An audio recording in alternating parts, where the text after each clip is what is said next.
Je suis Antoinette Gull, je suis élue du 20e, ici même dans cet arrondissement. C'est une excellente candidate parce que sont des quartiers aujourd'hui où effectivement les gens sont très sensibles à leur santé, à la qualité de ce qu'ils mangent, ils sont très sensibles à l'avenir pour la planète comme pour leurs enfants, ils sont sensibles aux solidarités, ils aiment que leur boulot ait du sens, ils aiment que leur quartier soit vivant et Antoinette, elle représente tout ça. Et il me semble qu'Antoinette Gull est la personne qui pourrait faire évoluer la politique dans ce sens-là. Antoinette est honnête, intègre, et qu'aujourd'hui on a vraiment besoin d'intégrité dans le monde politique. Ce qui me tente, c'est qu'Antoinette m'a prise comme je suis. Que je sois encartée ou pas, elle m'a prise comme je suis, elle nous prend toutes et tous comme on est, elle est à l'écoute de chacun. Et Antoinette se bat pour que ce qu'elle fait corresponde, ce qu'elle fait en tant qu'élue corresponde à ce qu'elle est dans la réalité.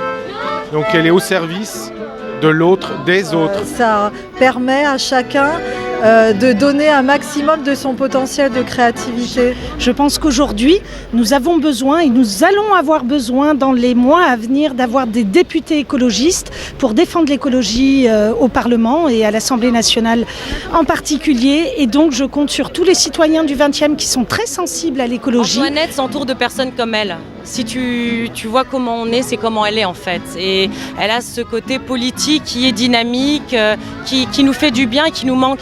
Ce qu'elle fait, ce qu'elle a commencé à faire à la mairie de Paris, elle peut le faire aussi à l'Assemblée nationale.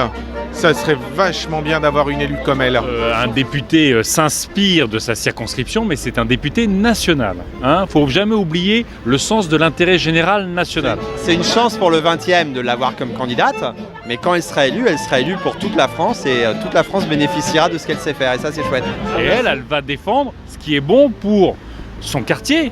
Mais ce qui est bon pour le reste de la planète. À l'Assemblée nationale, on discute de l'aide publique au développement pour les pays du Sud, on discute du climat, on discute de la loi travail, on discute de ces choses-là, et c'est là-dessus qu'elle doit bosser. Moi je le dis, on a besoin d'écologistes aujourd'hui à l'Assemblée nationale, et c'est aussi pour ça que je suis en campagne, parce qu'on a besoin de personnes qui seront cette vigie, qui auront la vigilance, qui seront aussi l'alerte des citoyens sur les questions écologistes. Ce qui m'a plu chez elle, c'est qu'en fait, elle soutient vraiment les acteurs de l'économie sociale et solidaire. Elle est vraiment impliquée, elle vient de là, et qu'elle veut défendre ça aujourd'hui dans le 20e, en plus de l'écologie.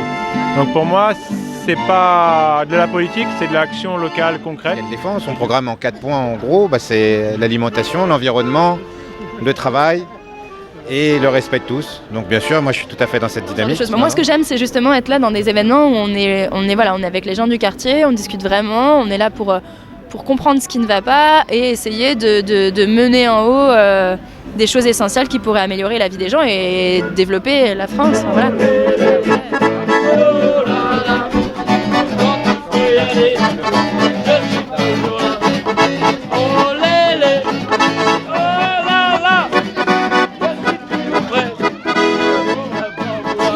Besoin de débat, on a le droit de ne pas être d'accord. Ce qu'il faut, c'est réussir à trouver un moyen de débattre et d'arriver à une décision collective. En tout cas, nous, c'est ce qu'on essaie de faire toujours dans ce parti qui défend l'écologie.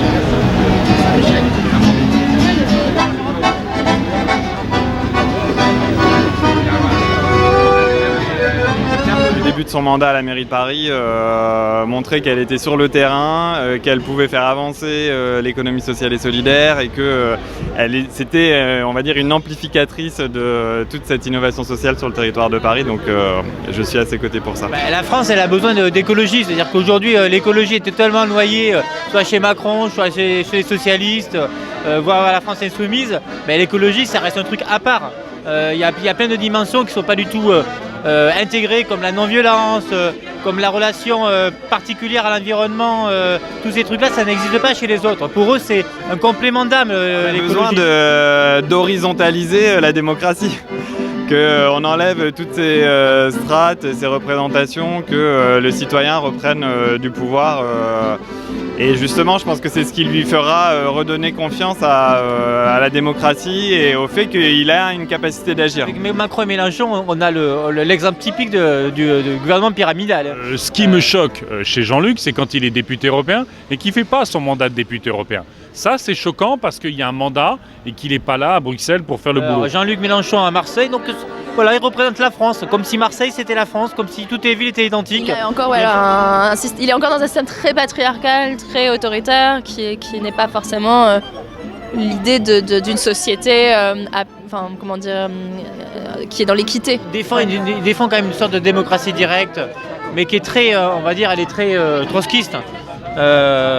Par les comités de base, tout ça. Mais par contre, le vrai problème de cette vision démocratique, c'est qu'il nie les identités territoriales. Dans ce système où il y a énormément de défiance vis-à-vis de la politique, énormément de perte de repères, pour une partie des électeurs, ils veulent que la politique, ça devienne simple, avec des chefs, des idées très simples, même si ça ne correspond pas à la complexité du monde, des idées nationales au moment où on est dans des interdépendances incroyables, et des idées par en haut, au moment où on devrait prendre nos responsabilités à la base. Dans les territoires en difficulté, que ce soit les territoires ruraux ou les quartiers populaires, où effectivement les services, le lien social, la confiance en l'autre, se sont complètement étiolés.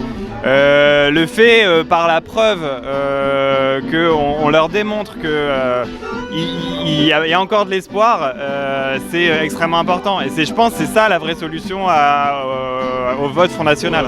Nous, c'est vrai que les écologistes, on demande beaucoup de responsabilités. Et peut-être aussi parfois, on a franchi la ligne de la responsabilisation pour être dans la culpabilisation. Et ça va pas aider. Je suis vraiment un citoyen et qui considère que par le dialogue, par juste le fait de parler avec les gens, de faire du porte-à-porte et d'aller vraiment dans les associations, voir les porteurs de projets, c'est comme ça qu'on construit la politique et c'est pas dans un bureau, quoi. Moi, je trouve l'exercice du porte-à-porte vraiment intéressant.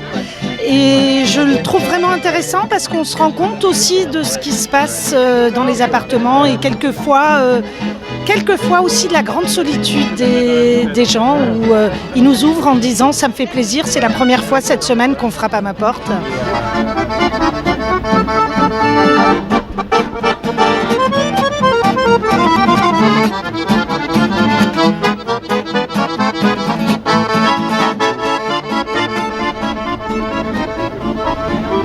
L'écologie, c'est important, c'est très important.